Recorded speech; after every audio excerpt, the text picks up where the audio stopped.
জুতোটা খুলুন, পাথারুন, পাথারও মারা দেশ। 100 টাকা ডেলিতে কাজ করে। জোরকা ফুটা ওই কারো পৌষ মাস তো কারো মাঘ মাস। ওই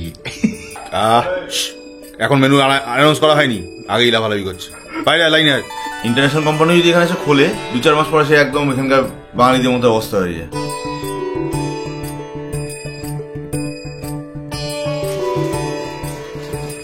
কি নিয়ে যাচ্ছি? মাত্র একখানা ব্যাগ পারমিট দিয়েছে। এসছে কি পড়েছি হাতে? কি ওটা? খুব ঠান্ডা লাগছে। মুখটা বন্ধ কর, ওখান দিয়ে হাওয়াটা মেন ঢুকছে। ঠান্ডা জমে যাচ্ছে, খুব ঠান্ডা লাগছে না? দেখেছো এখন তো তাও একটু পরিষ্কার হলো বোধ হয়। হ্যাঁ, মনে হচ্ছে বৃষ্টি হচ্ছে। সকাল হ্যাঁ, আমি যখন উঠলাম তখনও দেখলাম 7:15 তখন প্রায়। কি অবস্থা, ফের মাঝে মাঝে অন্ধকার হয়ে যাচ্ছে, পরিষ্কার হচ্ছে, এই চলছে। তেমনি শো শো করে হাওয়া দিচ্ছে, মেঘ নিচে নেমে চলে এসছে কোথায়, কি অবস্থা হচ্ছে কে জানে। Good morning and welcome back to our channel. সকাল বেজে গেছে 9:30। সকাল না রাত কিছু বুঝতে পারছি না সিরিয়াসলি। বাইরে যেভাবে অন্ধকার হয়ে থাকছে, ঠান্ডার থেকে ঠান্ডার কামড় বেশি দিচ্ছে। টেম্পারেচার 15-16 ডিগ্রি দেখাচ্ছে, এমন ডেন্স হাওয়া দিচ্ছে মনে হচ্ছে যেন 4-5 ডিগ্রি টেম্পারেচার। মেয়েকে বাসে তোলা হয়ে গেছে, আমার মুসলিও খাওয়া হয়ে গেছে, এডিটিংও প্রায় হাফ শেষ।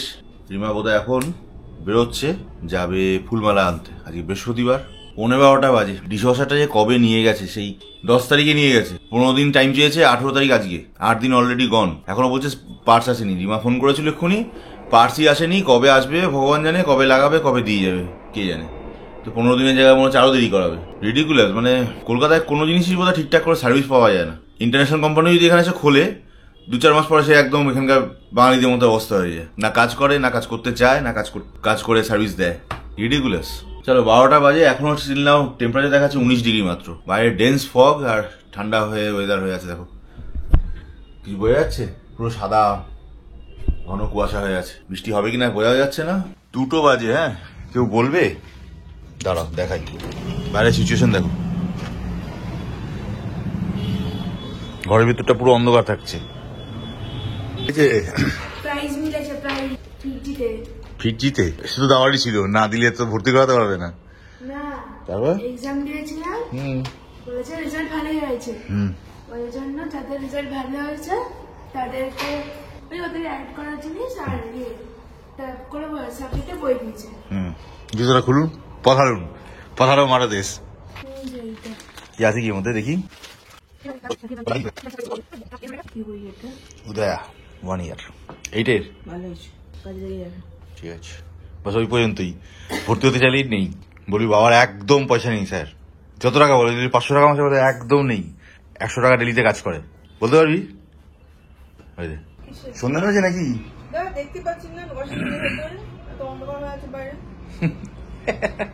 সকাল থেকে এই অবস্থা, সূর্যমা দেখাই ফেলেন আজকে। চলো বেজে গেছে 4:10 দেখাচ্ছে, মানে 3:45 বাজে। চলে যাই দুপুরের লাঞ্চে। কি আছে দেখি? ভেটকি মাছ আর ডাল, ভাত, পাঁপড় ভাজা। চলো বেরোই, খেয়ে দে। 4:15 লিটারলি বেরোচ্ছি, কোনো রকম খেয়েই দৌড়চ্ছি। বাইরের অবস্থা খুব খারাপ। কালকে ভাগ্যিস রিমা গ্লাভস দুটো কিনে নিয়ে এসেছিল, নাহলে আজকে মনে হচ্ছে চরম দিন যেত। যাওয়ার সময় মনে হচ্ছে গ্লাভসটা পরে যেতে হবে। চলো বেরোলাম। বোঝো দেখি হালকা বৃষ্টি বৃষ্টি পড়ছে, আবার কি করি, যদিও গায়ে ফিল হচ্ছে না। চলো বেরিয়ে যাবো। 4:15 বেরোই সিধা।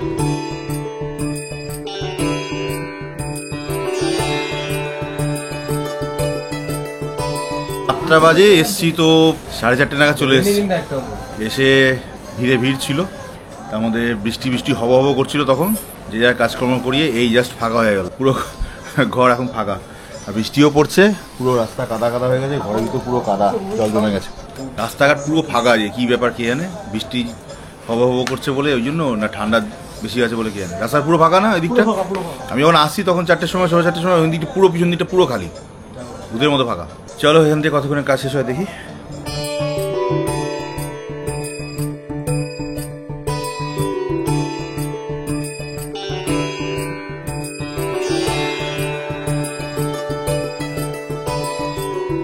পিকনিক মোটামুটি ফাইনাল হয়ে গেছে, মানে যারা যারা পার্টিসিপেট করবার ছিল সে নিয়ে একটু ডাউট ছিল, আজকে ফুল ক্লিয়ার, সবাই পার্টিসিপেট করছি। 23 তারিখ হচ্ছে, এটুকু কনফার্ম। মেনুটা নিয়ে একটু দোটানা আছে, কেউ বলছে ফ্রাইড রাইস, এখন মেনু অ্যানাউন্স করা হয়নি, আগেই লাভালাভি করছে বাইরে লাইনে। তো কেউ বলছে ফ্রাইড রাইস, তো কেউ বলছে ভাত ডাল, দেখা যাক, ওটা নিয়ে একটু ভোটাভুটি হবে কালকে আবার, দিয়ে আজকালের মধ্যে হয়ে যাবে, এই সপ্তাহের মধ্যে সেটিং হয়ে যাবে। ওকে, দেন সোমবার ভাজা ভাজা করে মঙ্গলবার দিন চালু। আপাতত বেরোই, বাড়িতে যাই পিকনিক।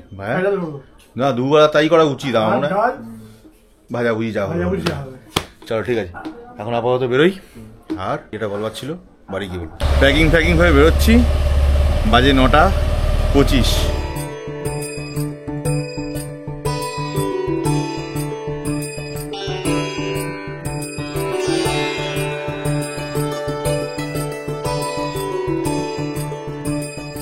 দশটা বাজতে 5 এসে বাড়ি পৌঁছালাম।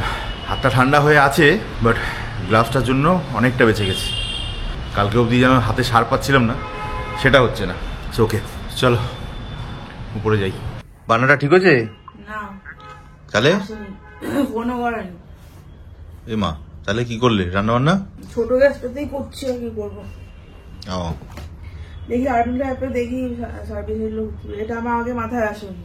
আমি কি করে আমার আজকে বসে ঘাটতে দেখছি, দেখি তো লোক আছে কিনা। কাল এমনিও বৃষ্টি পড়ছে, ও স্কুলে বারণ করলাম, টিফিন বানাবো সকালবেলা 2খানা ওভেনই কম পড়ে। मन में लड्डू फूटा है, जोर का फूटा। বলছি কারো পৌষ মাস তো কারো মাঘ মাস, ওই সংক্রান্তি পার হয়ে গেছে। ম্যাম এসেছিল, অঙ্ক পড়িয়েছে না করিয়েছে? অঙ্ক করিয়েছে। কটা? প্রচুর মানে এক একটা ধরনের করিয়ে দিয়েছে। 70 to 80% হোমওয়ার্ক। 100-এর উপর অঙ্ক দিয়েছে? 100, হ্যাঁ ওরকম কাছাকাছি। বাহ বাহ, গুড, ভেরি গুড। এক একটা এক্সারসাইজে তো 15টা 20টা করে সাম থাকে। খুব ভালো। এবার যদি একটু মাথা খাটিয়ে অঙ্কটাকে রপ্ত করতে পারো বেশি ভালো করে। মুখটারম করলে কি হবে, অঙ্কটা রপ্ত করো, মুখটারম না করে। প্রায় 15-12টা বাজে, গন্ধে তো থাকতে পারছি না গো। কি রান্না করেছো বলো তো রাত্রিবেলা? মানে গাছ পাটা না, ওই জন্য গন্ধগুলি জিভে জল চলে আসছে। পুরো মাটনের মতো রান্না হয়েছে না গন্ধটা? কি রে? ও এই চুলি তো খায় না?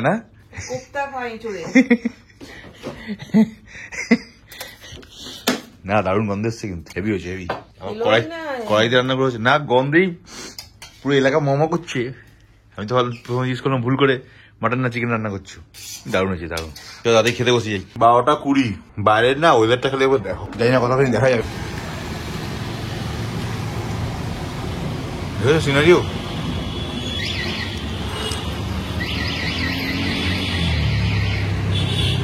পুরো ঘন কুয়াশা, রাস্তা পুরো ভিজে আছে, মনে হচ্ছে আবার হালকা বৃষ্টি হচ্ছে। আর ওইদিকে লাইটগুলোর দিকে তাকাও, তাহলে বুঝতে পারবো। 1:10 রাত্রি, খাওয়া দাওয়া হয়ে গেছিল তখন অনেকক্ষণ আগেই। কালকে মেয়ে সকালবেলা স্কুলে যাচ্ছে না, মা কালকেও ছুটি দিয়েছে। রিজন তো তখন বলছিলই, বেচারা গ্যাস জ্বালাতে পারছে না, কিছু না, বার্নারটা প্রবলেম হচ্ছে, কিছুতেই ঠিক করার লোকও পাচ্ছে না। কালকে আরন ক্লাবকে বলা হয়েছে, দেখা যাক কালকে লোক আসবে 8টার সময়, সেরকম টাইমিং তো দেওয়া হয়েছে। কিন্তু আবার এই যে এটা তো 3 দিন ছুটি হয়ে গেল, শুক্রবার শনিবার রোববার, ভালোই আছে। আচ্ছা, থ্যাংক ইউ সো মাচ। 2-3 লোক কমেন্ট করেছেন আমার ভিডিওগুলো দেখে যে কোথায় যাওয়া যায় তার সাজেশনের জন্য। প্রত্যেককে thank you again, thank you very very much যে রেসপন্স করছেন আপনারা। আরও লোকের কাছ থেকে রেসপন্স চাই, আরও অপশন চাই।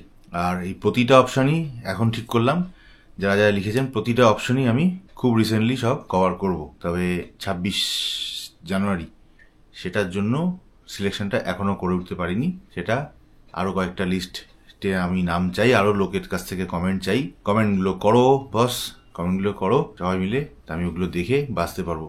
যেমন এক দাদা লিখেছেন মাইথন যাওয়ার জন্য, it's a good option, very good option. আমি ওটা লিস্টে আপাতত ইনহেরেন্ট করলাম। আরও কিছু অপশন চাই, দেখি যদি সেরকম না হয় তাহলে এটাতে চিন্তাভাবনা করবো। সানডে অবধি দেখে তারপর প্ল্যান করব। আর আরো অপশন চাই, আরো প্লিজ সবাই মিলে কমেন্ট করুন প্লিজ। সবার কাছ থেকে অপশনগুলো জানতে চাইছি। আরে আপনাদেরও ভালো লাগবে তো আমি সেই জায়গাগুলোকে যদি ডিসকভার করি, নতুন করে দেখাতে পারি, আপনার নাম উচ্চারণ করে না আপনার নাম বলে, তো সেগুলো তো আরো ভালো করে লোককে দেখানো হবে, আরো ভালো করে লোককে জানানো যাবে, তাই না? আরো নতুন অ্যাঙ্গেলে দেখানো যাবে, নামটা তো আপনারই হবে। চলো এইভাবেই কোঅপারেট করুন, সঙ্গে থাকুন আর দেখতে থাকুন আমাদের ব্লগটাকে। আজকের ব্লগেও আবার বলছি, প্লিজ গিয়ে কমেন্ট করুন, কমেন্টের লিস্টে ভরিয়ে দিন যে কি কি নর্থে যেতে চাইছি, নর্থ সাইডে, কলকাতা থেকে নর্থের দিকে বাই কার 6 থেকে 7 ঘন্টা ম্যাক্সিমাম ড্রাইভিং টাইমিং হতে পারে ওয়ান সাইড, 3 থেকে 4 দিনের জন্য। Please suggest, thank you. প্রত্যেকে সাজেশন দিন আগে থেকে, advance thank you for suggesting. আর ব্লগগুলো দেখতে থাকুন, সঙ্গে থাকুন। ট্রিপের প্ল্যান তো একটা মাথায় আছে, যেটা ওর পরীক্ষার পরে 2-3টে জিনিস মাথায় আছে, ওটাকে নিয়ে একটু আলোচনা ব্যাপার এখন চলবে কদিন, তারপরে ফাইনাল হবে কিছু। Till then, be with us, stay healthy, stay fit and keep watching. Bye bye, good night.